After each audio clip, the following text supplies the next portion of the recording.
Goodness gracious me, I don't know what planet I'm on. I mean, seriously, my brain is all over the place. Over the past couple of days, I've been filming night shoots with Chris and Jack, or Zedaf and Jack. Zedaf is a member of the Hermitcraft server. We've been filming a little short film that's going to be coming out on their channel, and it's set in the night. So we've been filming throughout the night, and now I'm back to recording videos in the day.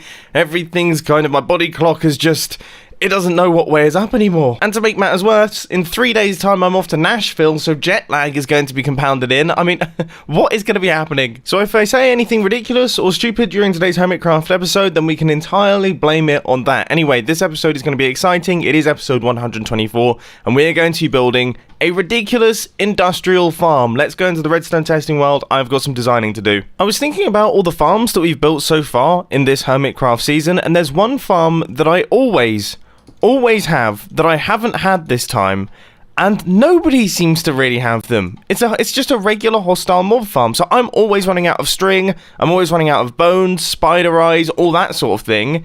If we build a gigantic hostile mob farm, then I'll have all of that. I don't know why I haven't put that together in my head. Now, this design is going to use flying machines. It's going to be a big, sweeping design, and I've just got to work out how I'm actually going to build it. This seems like a pretty good solution. So if I just place some mobs in here, obviously our little sweeper goes across, it knocks all of them off, and they all fall down to the bottom.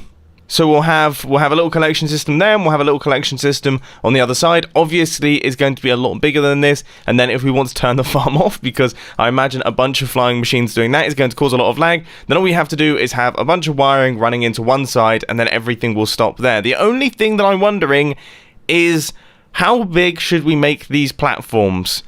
Because, obviously, making them this small, that's not quite right.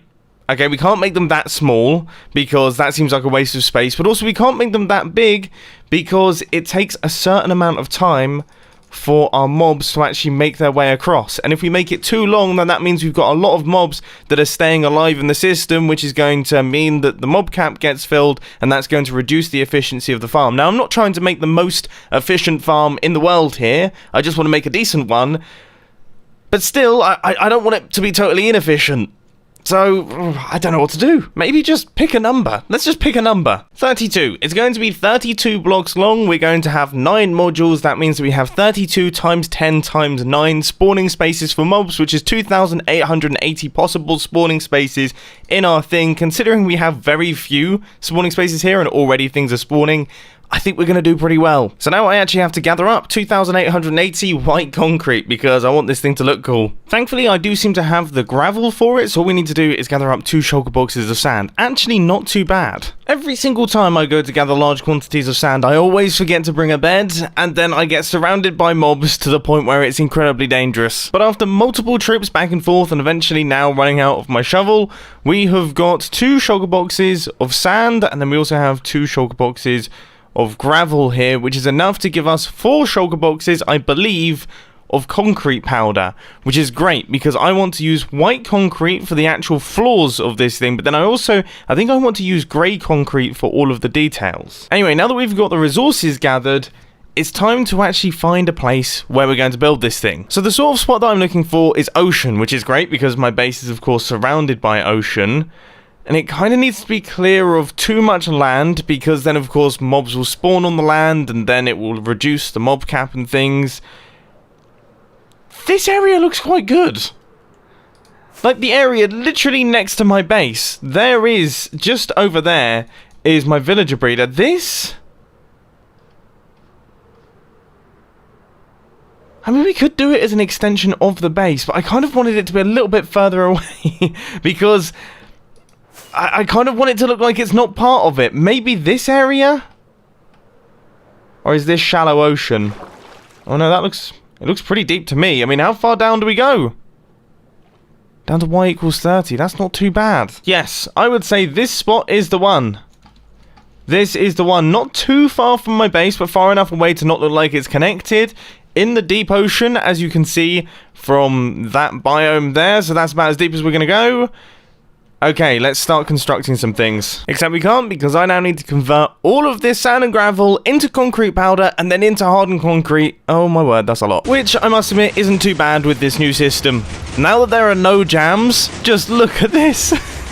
So we just go through, and that is one stack done. And here is another full stack. How many per second am I getting here? I'd say about 3 per second. I love redstone engineering. Oh, I've jammed it. That's a tiny bit embarrassing given what I said during that clip. I can promise you it's really reliable. In fact, that was the only jam that I had throughout the entire process of getting these 2 shulker boxes worth of white concrete. How frustrating. Anyway, grey concrete now. And don't get me wrong, despite this being really fast, it's still taken me an hour. But now that we have all of the resources, we've worked out the place and we've worked out the design, it's time to actually start constructing this thing. Now, I did some research, aka I asked Iskal in the chat how high up I should build this thing, and he started talking about zombies and skeletons taking half a heart of damage for every block that they travel and all that nonsense. So I decided to just build it 40 blocks above the sky because I feel like, you know, that's got to be enough to kill everything that falls out of here. If it's not, we're going to have to do something interesting with clearing out water and creating a killing system down there, which could actually be quite cool. Anyway, before we even start thinking about that, we actually need to build up all the platforms. So this is one of the platforms, and obviously it doesn't look too exciting just yet, but I'm surrounding it in this grey concrete here, which is going to keep all of the mobs inside each one of the platforms so that they don't start walking between them, because that wouldn't be perfect. And then also, they're going to wrap around at the ends to hopefully stop the mobs from kind of falling too far away from the killing platforms, and also giving us a place to put the redstone. All of this will start to make more sense as I build it bigger and bigger. One thing that I will say is, though, I definitely haven't got enough light grey concrete. I crafted, I think, about 12 stacks, and I think each layer uses about 4, maybe even 5. Yeah, not my finest maths. This is how big it's going to be, though. This is it. So this is the footprint of our mob farm, and obviously we are then going to have 2 more layers on top of this. And one thing that I've realized, I think it's going to look quite cool, because those grey layers are actually going to be 1 block apart throughout the entire thing. So it's going to be a really interesting looking structure. Now, there is one thing that I've been wondering as well, is during the night, obviously this then fills up with mobs, and it's kind of close to my base, so even when it's not running, the mobs are going to spawn. Maybe I should run some redstone lamps through the center here that we can switch on and off. Having done that, A, it just doesn't look that cool, and B, I've now looked around for a bit and I've realized that unless you fly to this thing, it's going to be outside of the mob loading chunks anyway, so it shouldn't cause any issues. Right, let's get rid of it. And let's also get ourselves set up with a little bit more grey concrete, because unfortunately, yeah, it takes about 9 stacks per layer, so I suppose we need 18 stacks to finish off the rest. But I'm not mad, because this is actually, I still find this fun to use, even though I've been using it a lot today. It's pretty cool. The second layer is now all in place, complete with all of the grey concrete and things. So we've now got 6 layers, so it's 2/3 of the way being done. And let's see, putting it into context with that, this is what it looks like. It almost looks like a server rack, like a computer server rack. It's going to look fairly nuts when it's up in the sky. The only problem is you do lose some of the detail. No, that looks nuts. That's going to look crazy. When that starts chucking out mobs and they're all pouring out the bottom, that is going to look bonkers. And of course, we're back. We're back once again. We're back here again. My calculations were clearly incorrect. But now it is all done. The skeleton has been constructed. The outer shell, essentially, is all in place. And it looks nuts. It does look really, really cool, but I'm also very happy that it's finished, because that means that I can start work on the interesting bits, which of course are the redstone flying machines and things. They're things that go back and forth. So how many redstone resources do I have? I actually went over to my witch farm earlier and I've run out of redstone dust. I don't have much here either. I do have a bunch of observers though. That will actually be enough to build this entire thing, so that's great. We're going to need more sticky pistons. And yeah, I mean, that's not even enough observers now that I think about it, because we need 4 per one. Oh gosh. Let's just not think about that for now. I think I've got 1 flying machine in place. Whoa. That was a curious chain of events.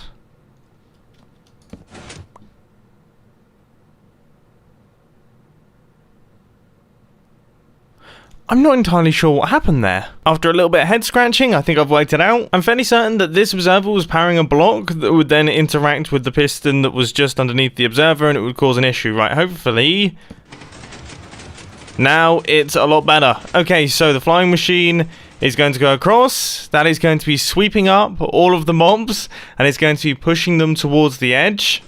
And then when it reaches this end, it should flip sides. Brilliant.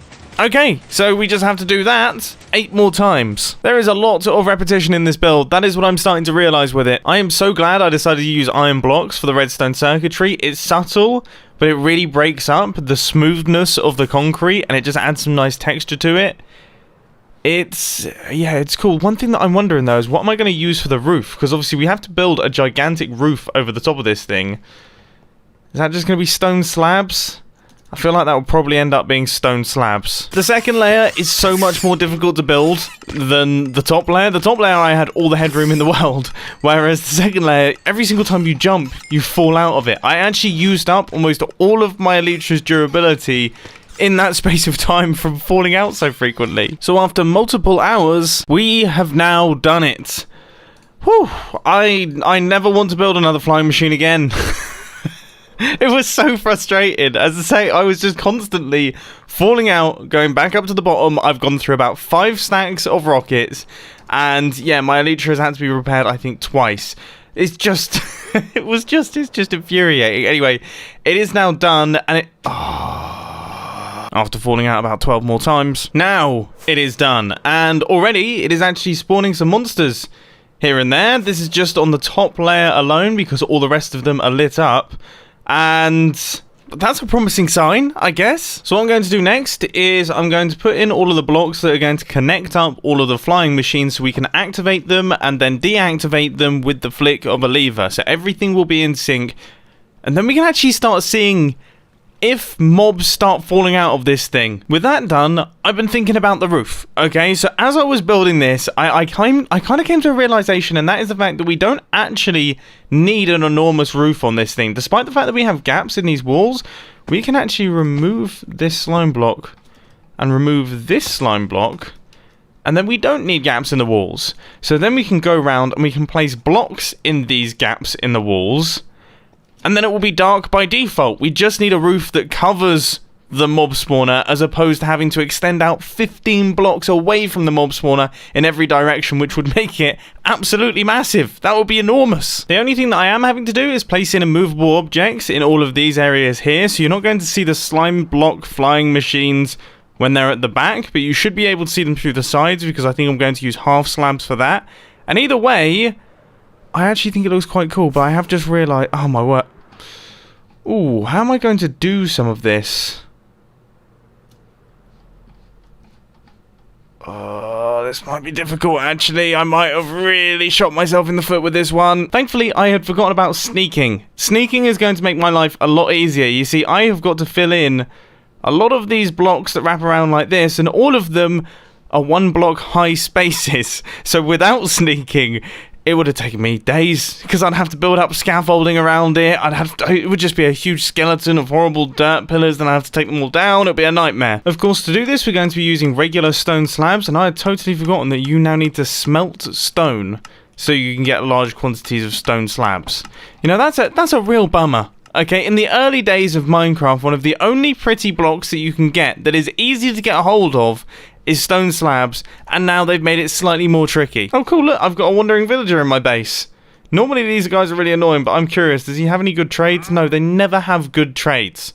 I've never once seen a wandering villager with actually trades that are worthwhile. Thankfully though, I do seem to have ridiculous quantities of these smooth stone blocks.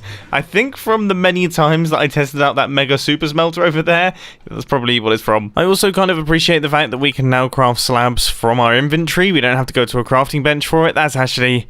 yeah, that's quite a nice change too. Anyway, what I'm doing here is I'm gradually making my way around, and I'm placing in all of the stone slabs, which are going to stop any light from coming in. I have just thought, they haven't changed stone slabs, have they? Stone slabs are still light blockers, aren't they? They're not fully transparent? No? Because if I do all this and I find out that they're fully transparent, I will set fire to my chair. With me sat in it, I will stay in the chair and set fire to it. It's a shame because I really like this chair and I really like the clothes that I'm wearing, but I have had to actually set fire to myself. I'm on fire right now because, yeah, no. The slabs obviously let light through. I don't know why I thought they didn't. Is it upside down slabs that don't? Maybe upside down slabs don't. No, I'm totally wrong on all counts. Alright, well, I guess the build is now going to be covered in these. I don't know how I feel about that. I feel like that doesn't look it just doesn't look as cool. I feel like it looked cooler when it had the gaps going through it. I mean, let's spin around. Yeah. Yeah, it probably did look cooler. Oh, I don't know what to do. I think the only option that I've really got is to build up the roof. So I'm going to keep all of the stone slabs that I've actually just placed in because I think they look pretty cool. I think it breaks up the shape a tiny bit and it looks nice. And then up at the top here, we are literally going to have to build a roof that, yeah, extends out, I think, 15 blocks. 15 blocks in every single direction, and then we will have to cover this entire thing in slabs. So that is going to be... It's going to be just an enormous kind of platform, but in of itself, it will also look quite good. So, yeah, there's kind of two sides to it, really. I will have a think, though. I'll have a think and see if I can come up with something any smarter than that, because it does seem like a bit of a ham-fisted option. Anyway, there is something I need to do, and that is to work out the killing system for this machine, because obviously we're going to be killing these mobs through fall damage, but then some of the mobs have feather falling, so we need to work on that. And also, I want a smarter way of collecting the items than minecarts. If I can avoid using minecarts, then I will be so pleased, because minecarts are always getting stuck and they're always despawning, and it's just, ugh. So let's quickly pop through into the redstone testing world and we'll see what we can pull off. And actually for this one, I'm going to take some inspiration from Ilmango a tiny bit. So Ilmango, with his mob farm that I actually built in Hermitcraft Season 5, he had an interesting system where he had magma down at the bottom, then he had some water that flushed through out of sync with the flushing of the farm. So the mobs would fall down, they'd die on the magma, and then the water would flush in and actually take all of the items into some form of storage facility type thing. Now I'm going to do something similar, but I'm not going to use dispensers, because if there's one thing that annoys me more than minecarts, is dispensers and water, as they always unload in weird orders and you end up in a big mess. Right, how long does the water need to pop out for those items to go across? Oh wow, not very long. So I'm trying to work out, because what we'll need to do is we'll need to work out how long... Oh wow, so we could literally pulse this. I'm trying to think what is a good way to do it. So what we could do is send a redstone signal down from when the flying machine actually hits the wall, all of the mobs fall, they land. We then send a pulse through afterwards, after some delay, and that will sweep all of the items, and that should be a long enough pulse for all the items to get moved off. And then any mobs that have feather falling and things like that, they will get caught up on the magma block, so even though the water goes across, they'll still take damage in the magma. I mean, this seems like the perfect system. That makes life so much easier. And then we don't even have to worry about droppers or hoppers or anything. We can actually push all of the items into a water stream and then transport them all into another water stream that then takes them into the storage system, so they never have to interact with droppers and everything and make loads of redstone tick lag and everything like that. This seems smart. So I guess in the next episode of Hermitcraft, we will get the roof all built up. We will take all of the lights out of this thing. We'll do a test run, so all of the mobs are pouring out on both sides. It will look crazy. Then we'll get the item collection system sorted, and then we'll get everything sorted, and this thing will be up and running. And then maybe we can even start selling this stuff at Sahara, because the number of times... It's so strange, and it's hilarious to me as well, that I actually struggled to get enough white concrete for this episode, not because of the sand and the gravel, but actually because of the bone meal required. I just didn't have enough, and then I always run into problems when I need large quantities of string. I mean, it's the simplest items. It's so simple, yet I never have any of them. So I cannot wait to get this thing working. It looks like it's going to be pretty efficient just by the number of mobs that are already spawning with me standing next to it. I'm excited. Okay, I hope you enjoyed the video, and I'll catch you in the next one. See ya. You know, I must be getting older because I feel the effects of staying up late far more than I used to. It used to be I would go on hardcore gaming sessions. I'd be awake. I'd be staying up stupid late, just surviving purely on jelly beans and pizza, and I would feel fantastic. Now, not so much. Oh god, everything aches. My head just doesn't function. It's awful.